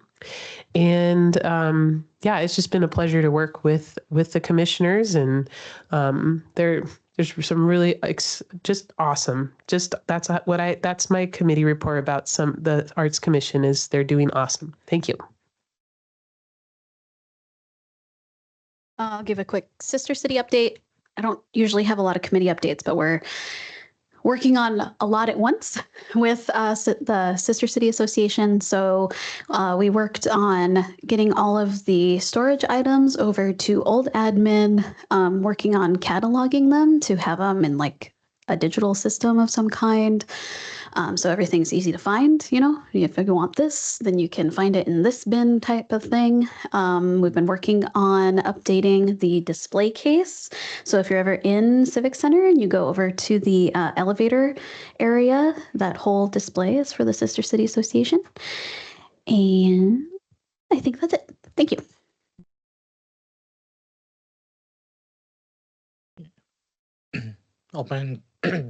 Open council discussion. Go back to Matt. Oh, do you have something? Just really quickly, just remembered about Parks, Arbor, and Rec Board. We had an incredible presentation at the last Park, Arbor, and Rec Board about Gary Oak trees. What was that gentleman's name? Oh my gosh. Thank you. Robert Steelquist. He's very active member in the local Gary Oak restoration work on the Squim Prairie, and his presentation was excellent. And we have a lot to be excited and proud of here in Squim, especially with the WDF, the Washington Department of Wildlife. Fish and Wildlife, excuse me, and their Gary Oak restoration project over by Carrie Blake. Those trees are doing wonderfully, and it's just so important to, if you see a Gary Oak tree, to give it lots of love and importance, because they are essential key species for insects and thereby birds. There's 40 plus different types of local moths and butterflies that are supported by the Gary Oaks, and the list goes on. That's just the moths and butterflies. So if you see a Gary Oak, make sure to give it some attention and make sure that it's there, and that if you can identify it to a neighbor or someone and say, hey, that's a Gary Oak and it deserves to be protected. And we have all those beautiful ones at the new park. So thank you. I wanted to make sure I gave a shout out to Robert. Thank you. I also forgot to mention at the Sister City meetings, we have meetings the second Tuesday of each month at 1:30, typically on the first floor of the Civic Center. So we're always looking for new members and would love to have you. All right, Matt. Thank you. Yeah, and we inherited a lot of Gary Oak on the north end of the Ruth McCord Park, so that was a win. Okay, one of those emails I talked about a second ago was kind of formulated with Bob Stowe's help. It included the task and timeline, which I wouldn't mind going through. I think Heather will throw that up in front of you, and so you have some context. This is a once a year process, so it takes really like 12 months to kind of work all of it through. Bob got sick this weekend, and he was planning on being here tonight, although this would have been his third visit. He is able to attend remotely, but didn't feel like he could make it up tonight. I would point you to, I think the email did, to the PDF, which is the full kind of comprehensive audit report is about done, really. We're happy to get your input or questions on that, but we won't be sending it in for a couple weeks still, but I think most of the work has been done. So there is certainly time to, still modify that. For the task and timelines, I just wanted to point out that we broke that into two different phases. There's a phase one, which was really trying to discover more about what is TIF, getting introduced ourselves to it. I think we came in the phase one period, we came to council twice to kind of explain it, an introduction, and then to give an update, but also to really kind of get our feet wet. The point of phase one is it a viable option for the city? Is it something that we should pursue or not? And does it meet all the criteria per the state statute? And that it did. So you can kind of see, and the reason I like task and timeline, especially for things that take, a year, it's nice to know where we are in the process. Otherwise, it just helps set expectations. So as you can see, I'm all the way down to, item 4. That took a while to establish the TIA, or the tax increment area, and get input from DCED and Public Works, and with Bob's help. Number 5, I think we presented to you, and we sent out a notice of intent to all the taxing districts, et cetera. So anyway, at the bottom of that is number 8, and we completed the viability of it and felt comfortable pursuing it and going on. The interesting thing, and I continue to, like I said, this is, I guess, our third time taking some time in your council meeting to discuss it. It's an ongoing process. We're getting ready to send it into the state. If are you sliding down, or can you see that, Heather? Are you showing that or not? I'm working with Fred. Oh, okay. Well, and I'm sorry about that, but that PDF that is the task called tasking timeline, I got one page was phase one, and now I'm on phase two because that's the phase we're in. We did notice the taxing districts. Of interest is we really haven't heard from any of them except Fire District 3. We're very close to them, and Bob and I will be meeting with a few of the leadership of Fire District 3 tomorrow. It's kind of a pre-meeting.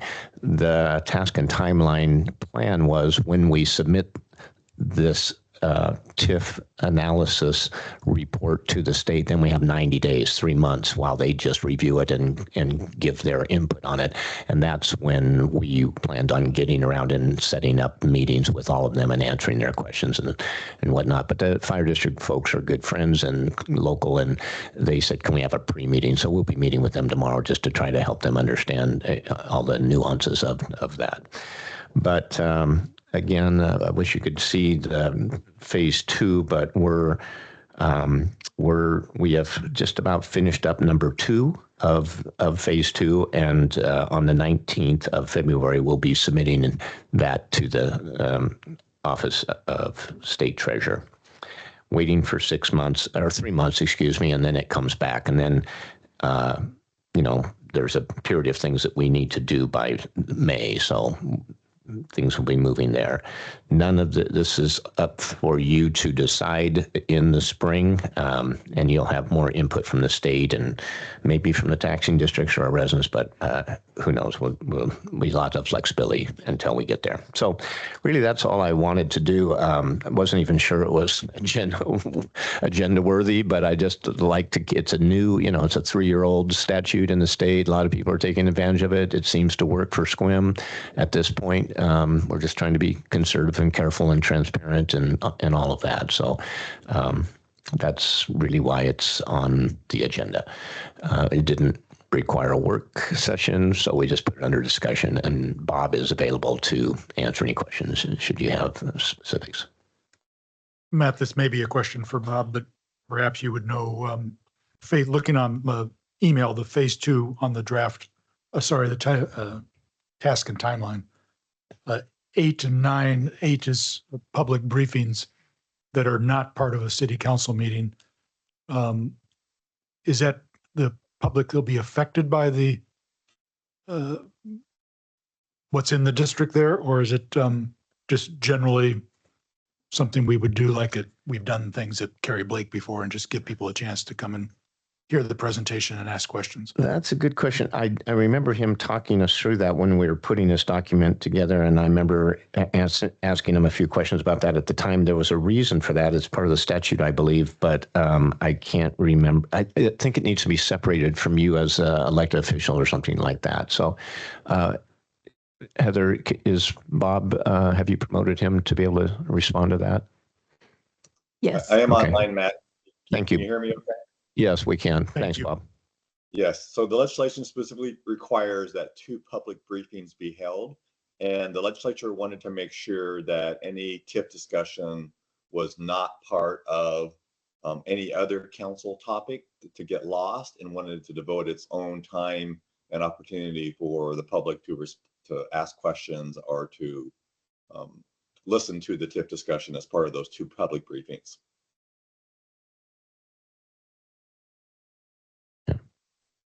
Thank you, Bob. This is the Councilman Butler. So the question is how, I see it has to be published in the newspaper of record.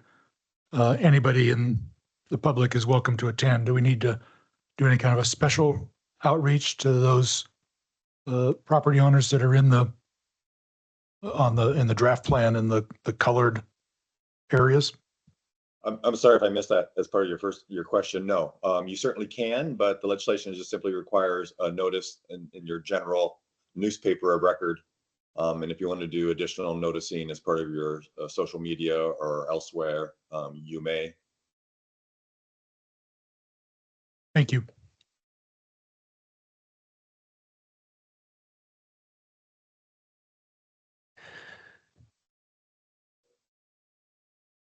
Any other questions? I think we've talked about this before. It is a comprehensive report. If you want some light reading, it can be a little intimidating, but that's what Bob's here for. So we've got a couple weeks to answer questions should you have some. So thank you very much. I don't have necessarily a question, but just a statement that I think you've lost me on this, and I think until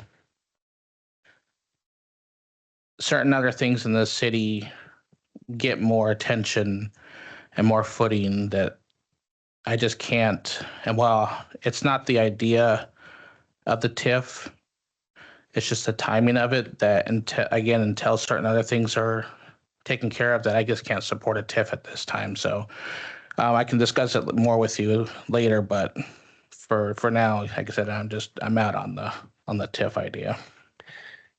And for perhaps council and or your constituents, we are making a fax brief for that and a PowerPoint. I think there's still a lot of confusion. It's not like a school bond or something. It doesn't really increase anybody's taxes or anything like that. So we'll try to make some more educational material and the advantages for the city. And if there's downside too, we'll try to make all that available during those 3 months that the state is reviewing this, so that you'll be fully educated and be able to make an informed decision.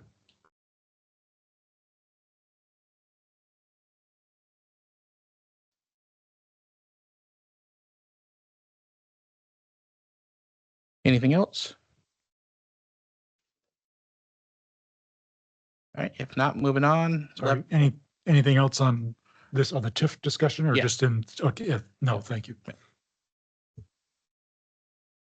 All right, 11B, Shiso City's Deputy Mayor. Alrighty, so we're in talks with Shiso leadership.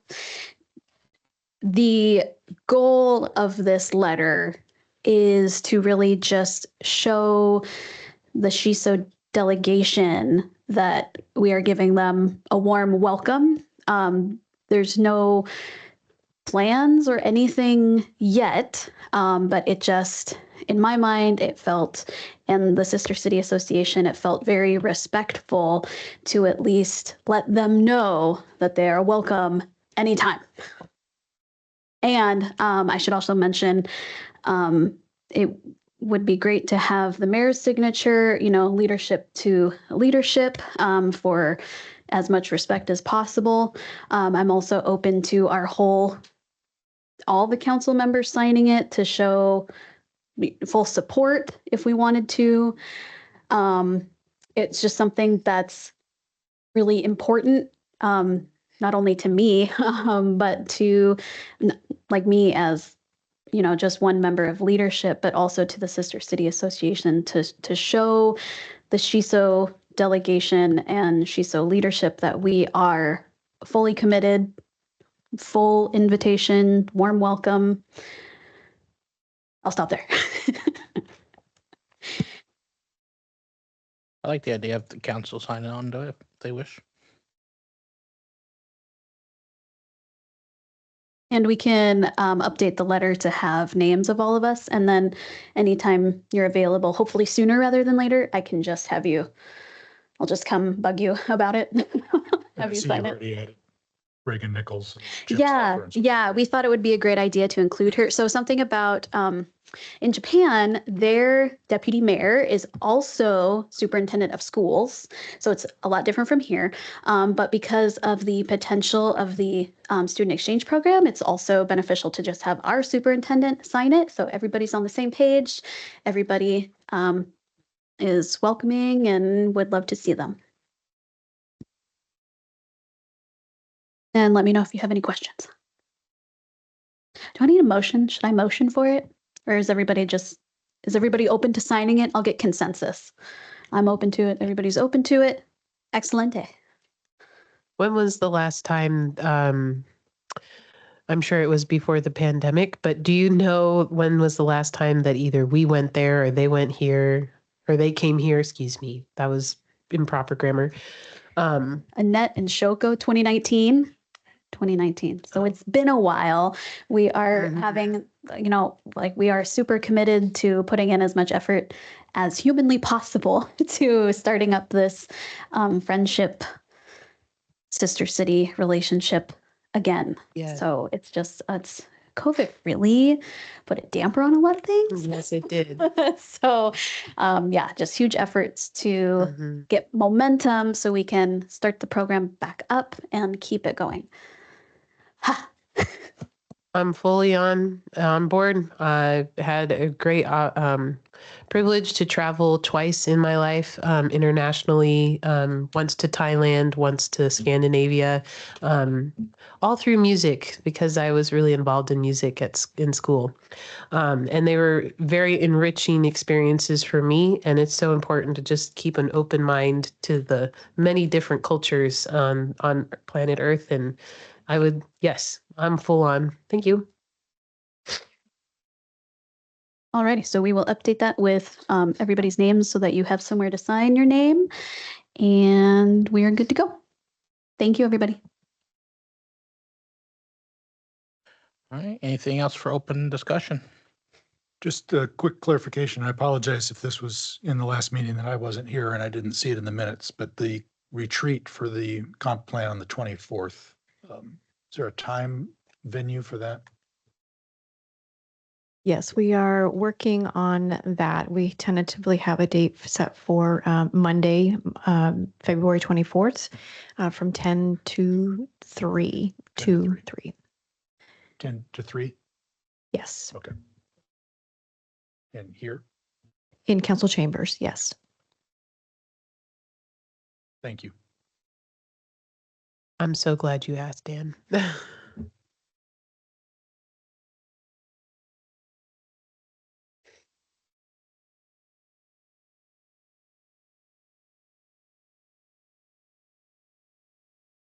Anyone else? All right, anybody like to attend the next planning meeting, Monday the 3rd I'll definitely be there. at 2:00? And just a quick, while everybody's looking at their schedules for that, I was wondering if Heather, could you send out the interview schedule just so everybody has a copy of it? That would be great. I will do that. Thank you. Since we're on the planning part of the upcoming meetings, I think it would be really helpful for everybody to have that. I'm not available on the 3rd.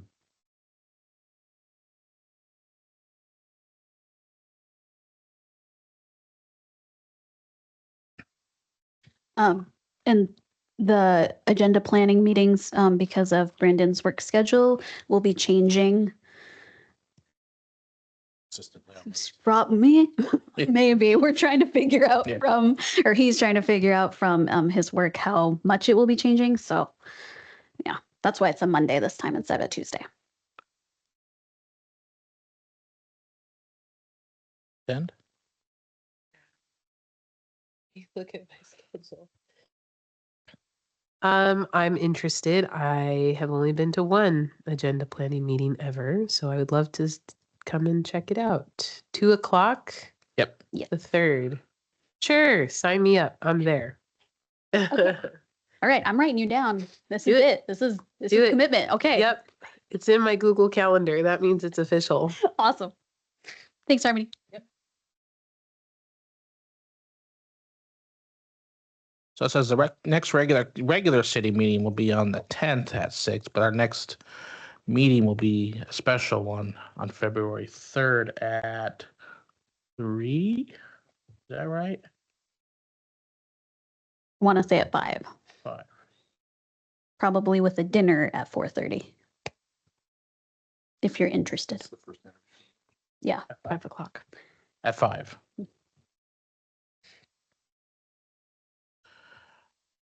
All right, so we have an executive session. But to make it easier, I'm going to wait a minute here so I can do time.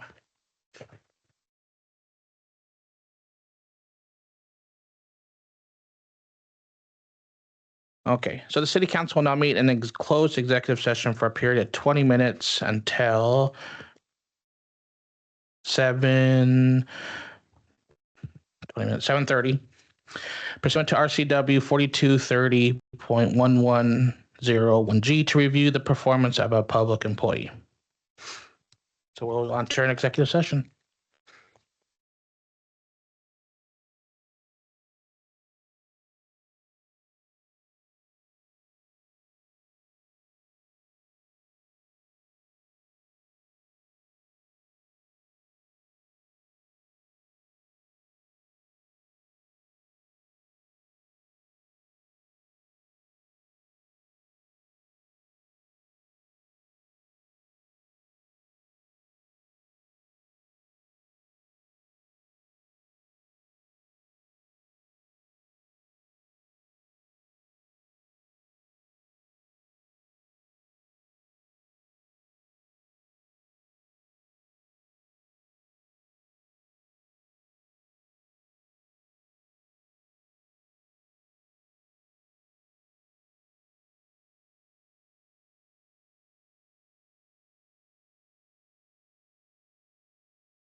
The City Council will continue to meet in a closed executive session for a period of 30 minutes until 8 p.m. pursuant to RCW 42.30.110(1G) to review the performance of a public employee.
All right, I'll call us back to order from executive session. There's a motion to adjourn. I move we adjourn. Second. All right, we'll see everybody on February 3rd at 5 o'clock. We are adjourned.